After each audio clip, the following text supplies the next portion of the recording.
বন্ধুরা good morning, শুভ সকাল। তো আরেকটা নতুন সকালের শুরু। তো আজকে হচ্ছে বিশ্বকর্মা পুজো। তো সবাইকে জানাই শুভ বিশ্বকর্মা পুজোর প্রীতি, শুভেচ্ছা, ভালোবাসা। তো আজকে তো রান্নাবান্না নিয়ে বসে গেছি। আজকে রান্নাবান্না নিয়ে বলতে পারো যে একটু মানে বেশি তাড়াতাড়ি বসে গেছি, কারণ ভাত কমপ্লিট। আর আজকে তো কর্তার ছুটির দিনে তাও কিন্তু আমার রান্নাবান্না একদম ঝাপাঝাপ। তো আজকে একটা বিশ্বকর্মা স্পেশাল দিন বলে কথা। তো আজকে কিন্তু একদম সিম্পল রান্না হবে। এক ঝোল ভাত। কি ডাল আলু সিদ্ধ? এক ঝোল ভাত বলেছি, ডাল ঝোলের মধ্যে পড়ে না, ডালটা আলাদা একটা রেসিপির মধ্যে পড়ে। তো যাই হোক, এখানে দেখো টমেটো, কাঁচা লঙ্কা, তলায় আদা রসুন সব রেখেছি, মানে পেস্ট করা হবে। এখানে শসা, পেঁয়াজ আর লেবু। আর বুধবারটা আমাদের ডাল ভাতের দিন না, বুধবারটা সবসময় মাছ মাংস এরকম দিন যায়, ঠিক আছে? তো যাই হোক, এখানে দেখো আলু পেঁয়াজ সব দেখে বন্ধুরা বুঝেই যাবে যে কি হতে চলেছে, মাংসই হতে চলেছে। তো এখন আলুটা কাটিনি, ছাড়িয়ে জলে রেখেছি। পেঁয়াজটাও সেম। আর এই যে নিয়ে এসছে বা 2খানা প্যাকেট দিচ্ছে। তো চলো খুলবো এক এক করে। একটা তো খুলে দিলাম। হ্যাঁ, গন্ধ পাচ্ছে না সুন্দর সুন্দর। চলো দেখি খোলা যায়। আজকে তো প্যাকেটের পরিমাণ অনুযায়ী মনে হচ্ছে না আজকে বলবো না, বাকিটা আর পরে বলবো। দেখি কি নিয়ে এসছে। গন্ধ কিন্তু পেয়ে গেছেন। আর সত্যি এমন ধরলাম গিট পেকে গেল। তো চলো গিটটা ছাড়াই। গিট ছাড়ানোর আমি এক্সপার্ট। এই যে সহজে গিট পাকবে না। তো চলো এই দেখো বন্ধুরা কি এনেছে দেখো। সাবাস, কতদিন পর আনলো দেখো বন্ধুরা লাল মাংস। লাল মাংস তো এখন খাওয়া বারণই হয়ে গেছে, তো বছরে এক আধবার খেলে কিছু হয় না। তো এই দেখো সব সিনার পিস এনেছে। কোথায় নল্লি তোমার? হয় একটা নল্লি আছে। ওই যে নল্লি আছে, বললাম তো একটাই দিয়েছে। বন্ধুরা ওখানটা সলিড দিয়েছে, বেশি সিনা পিসি দিয়েছে ও পাটে জমে। আমি বললাম একটু সিনা দাও, সলিড দাও, ও সিনাই ভরে দিল। না না, নল্লি অনেকগুলো আছে। এই একটা আছে, এই একটা, এই দেখো। আর এই দেখো বন্ধুরা, এই যে কি বলতো, সাদা সাদা চর্বিটা কি পাথর হয়ে আছে না আজকে? হ্যাঁ, শক্ত প্লেট দিলেই গলে যাবে। ফ্রিজে ছিল এটা মনে হচ্ছে। তো বন্ধুরা এই দেখো, এইটাকে নারকোল পিস বলে সবাই। এইটাকে? হ্যাঁ, এইটাকে নারকোল পিস বলে। এই যে কচকচ কচকচ ভাবটা আছে তো, ওটা রিয়াজির নারকোল পিস ওই জন্য বলে নাকি? তো বন্ধুরা এই হচ্ছে দেখি দাও তো নারকোল পিস কোনটাকে বলে। এই যে নারকোল পিস। বাবা, তো বন্ধুরা আজকে এই জন্যই ডিসাইড করেছি এক ঝোল ভাত করবো, কারণ এই সব থাকলে কি আর সাইডে অন্য কিছু ভালো লাগে না। সবজি জলের ভাত হবে আর এই খুব ফাটাফাটি। তো চলো, সবজি আর কি কাটবো, এই তো আলু আর পেঁয়াজ। মানে গন্ধতেই মনে হচ্ছে অর্ধেক পেট ভরে গেল। খুব ভালো। তোমরা জানো কমেন্ট করে মাংসটা কেমন এনেছে। পিঙ্কি খুব ভালোবাসে খাসি মাংস খেতে, কিন্তু কি করবো, ওর খাওয়া মানা। মানে এর আগে কোলেস্ট্রল বেড়ে গেছিল, তারপরে সমস্যা প্রচুর, তাই আর ডিটেলসে ওটা সম্ভব না বলা। তো যাই হোক, কিন্তু ইচ্ছা তো করে মাঝে মধ্যে, বছরে এক আধ দিন খাই। তো ওই বেশি খাবো না, হয়তো জোর 1 থেকে 2 পিস, এর বেশি আর খেতে পারবো না। ঠিক আছে, আজকে খাচ্ছ, ঝোলটাই আসল। আর 10 নিতে হবে। শোনো, ঝোলটাই আসলে, বুঝেছো? মাংসটা খাওয়া দরকার, মাংস খাওয়ার থেকে ঝোল আলুটাই বেশি ভালো লাগে, গন্ধতেই খাওয়া হয়ে যায়। তো চলো ধাবো। আর মোটামুটি সব কিছু গুছিয়ে নিয়েছি। তো আর কি দেখাবো তোমাদের, আজকে আর কিছু দেখানোর নেই। আজকে সোজাসুজি একদম রান্নায় চলে যাবো। এক ঝোল ভাত তো হয়েই গেছে, এইবারে এটা করব। তো আমি একটু অন্যরকমভাবেই করি, তো দেখতে থাকো কীভাবে করি না ভাবে করি। বন্ধুরা রান্না কিন্তু বসিয়ে দিলাম। আজকে কিন্তু একদম সিম্পল রান্না করব, তাও বলেই দিচ্ছি, মাংস আর ভাত। এই যে সরু চালের ভাত বসিয়ে দিয়েছি, আর মাংস তো হবেই। তো চলো দেখতে থাকো, সঙ্গে থাকো। আজকে রান্না সেরকম বলতে পারো বেশি কিছু করছি না, কারণ মাংস ভাত হলে আর কি কিছু লাগে বলো। তো যাই হোক, চলো ভাতটা করে নিই আপাতত, তারপরে আসছি। ভাত তো হয়ে গেছে, গড় দিয়ে দিয়েছি। আর এদিকে কিন্তু আলু ভাজা চলছে। আজকে কিন্তু মাংস আর ভাতই হচ্ছে, তাই জন্য আজকে মাটন হচ্ছে অনেকদিন পর। আজকে কিন্তু সর্ষের তেলে করছি। তো সর্ষের তেলের মধ্যে আলু আর হলুদ দিয়ে এখন আলুগুলো একটু ভেজে নেব। আর তেলের পরিমাণটা খুবই কম দিয়েছি, কারণ খাসির মাংস দিয়ে এমনি তেল চর্বি বেরায়, মানে তেল বেরায়, ওই জন্য তেলের ভাগটা কম। তো আমি বেশিরভাগটা সিদ্ধ করে তারপরে করি। আজকে করব, আমি 2 রকমভাবেই করি, কখনো মেখে করি, কখনো সিদ্ধ করে করি, কখনো আবার মানে করে তারপরে প্রেশারে দিই। তো যাই হোক আজকে করে তারপরে প্রেশার দেবো। তো এখন আপাতত হলুদ দিয়ে আলুটা ভেজে নিই, তারপরে তোমাদের দেখাবো। বন্ধুরা আলুটা দেখো হালকা লাল লাল করে ভেজে নিয়েছি। এবারে কিন্তু জিরে আর তেজপাতা ফোড়ন দিয়েছি। তো চলো এবারে দেখতে পাচ্ছ তেলের পরিমাণ কেমন দিয়েছি। আর এখন দিয়ে দিচ্ছি পেঁয়াজ কুচি।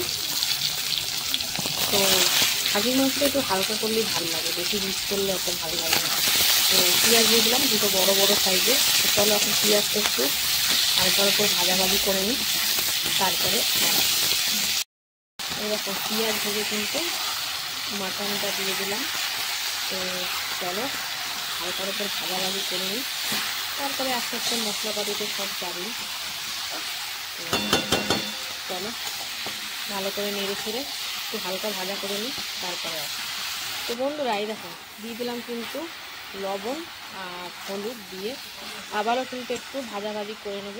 তো চলো সুন্দর করে মিশিয়ে একটু ভাজাভাজি করে নিই, তারপরে আসছি মশলাপাতি দেবো এক এক করে। বন্ধুরা এই দেখো লবণ হলুদ দেওয়ার পর দিয়ে দিলাম কিন্তু 1 চামচ জিরের গুঁড়ো, ছোটো চামচের 1 চামচ ধনিয়া গুঁড়ো, আর একটু কালারের জন্য জাস্ট কাশ্মীরি লঙ্কার গুঁড়ো দিয়েছি। তো চলো এরপরে দিয়ে দেবো কিছু বাটা মশলা, যেখানে রয়েছে আদা রসুন কাঁচা লঙ্কা আর টমেটো। তো চলো দিয়ে এখন সুন্দর করে মিশিয়ে কষিয়ে নেব। তেল দেখতেই পাচ্ছ একদম শুকনো শুকনো, কিন্তু তেল কিন্তু অবশ্যই বেরাবে। তো চলো ভালো করে মশলা দিয়ে এখন সুন্দর করে কষিয়ে নিই, মশলার যে কাঁচা গন্ধটা চলে যাওয়া অবধি। আর কষতে কষতে কিন্তু প্রায় অনেকটাই রান্না হয়ে যাবে। আমি কিন্তু কষিয়ে তারপরেই প্রেশারে দেব। তো চলো এটা এখন সুন্দর করে কষিয়ে নিই, তারপরে আসছি। বন্ধুরা এই যে কষতে কষতে কিন্তু আবারও চলে এলাম। তো এবারে দেব দেখো এই যে ফেটিয়ে রাখা টক দই। টক দই দিলে না বেশ ভালো লাগে। আর তার সাথে দিয়ে দেবো এই যে মিট মশলা সানরাইজের। তো এটা তো লাগবেই, আমার চিকেন করি আর মটন করি এই মশলাটা কিন্তু খুব জরুরি। তো চলো এখন দই আর এই মিট মশলাটা দিয়ে এখন সুন্দর করে কষিয়ে নেব। দইটা ফেটিয়ে নিয়েছিলাম ভালো করে। তো চলো এখন আপাতত সুন্দর করে এটা কষিয়ে নিই, তারপরে আবার আসছি। বন্ধুরা এই দেখো কষছি এখনও কষতে কষতে। এবারে কিন্তু দিয়ে দেবো এই চর্বিটা, কারণ এই পরে পরেই নামাবো। আর সাথে দিয়ে দিচ্ছি এই যে গরম মশলা গুঁড়ো, আর দিয়ে দিচ্ছি এরপরে কিন্তু ভেজে রাখা আলুগুলো দিয়ে। এবার এটা দিয়ে সুন্দর করে কষিয়েই তারপরে প্রেশারে দিয়ে দেবো। তো অনেকক্ষণ ধরে কষাচ্ছি, কষতে কষতে হাত ব্যথা হয়ে যাচ্ছে। তো চলো এটা আরেক 3-4 মিনিট মতো একটু কষিয়ে নিই, তারপরে প্রেশারে যাবে একদম ডাইরেক্ট। তো চলো সঙ্গে থাকো, দেখতে থাকো। বন্ধুরা দেখো কষিয়ে এবারে কিন্তু চলে যাচ্ছে ডাইরেক্ট একদম প্রেশারের মধ্যে।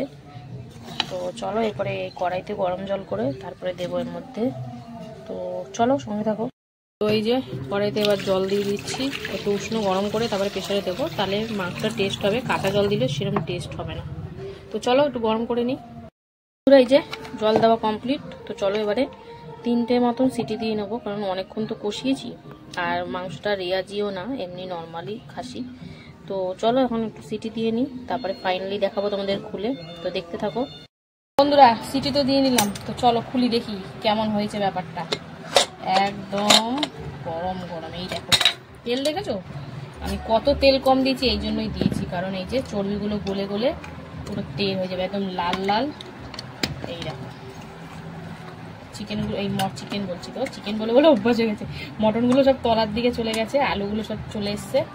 তো সুন্দর গন্ধ বেরিয়েছে একটা, বলো দারুণ। এই যে আমার এই মানে মটনের এই পাতলা ঝোলটাই কিন্তু ভালো লাগে। চিকেন খেয়ে খেয়ে এমন হয়ে গেছে প্রতি সপ্তাহে মটনেরটা মুখেই আসছে না। তো যাই হোক কেমন হয়েছে তোমরা কমেন্টে জানিও। আর আজকের এই এক ঝোল ভাত কেমন লাগলো সেটাও জানিও। আর যদি ভালো লেগে থাকে পাশে থেকো। তো চলো সবাইকে টাটা, আবার দেখা হবে দুপুরে খাবার ভিডিওতে। ততক্ষণের জন্য ভালো থেকো, সুস্থ থেকো। হ্যালো বন্ধুরা, শুভ দুপুর। তো প্রতিদিনকার ন্যায় কিন্তু দুপুরের খাবার নিয়ে বসে পড়েছি। তো আজকে হচ্ছে বুধবার, আর বুধবার তার মধ্যে কিন্তু বিশ্বকর্মা পুজো, আর সাথে কর্তামশাইয়ের ছুটি। তো লাস্ট সালে প্রতিদিনকার ন্যায় সুন্দর করে সাজিয়ে নিয়েছি। রয়েছে ভাত গরম গরম কিন্তু একটু নরম নরম, তারপরে রয়েছে এখানে পেঁয়াজ লবণ শসা, আর এখানে রয়েছে দেখো মাটন। আজকে কিন্তু শুধু মাটন আর রাইস, মানে মাটন থাকলে কি আর অন্যদিকে তাকাতে ইচ্ছা করে বলো।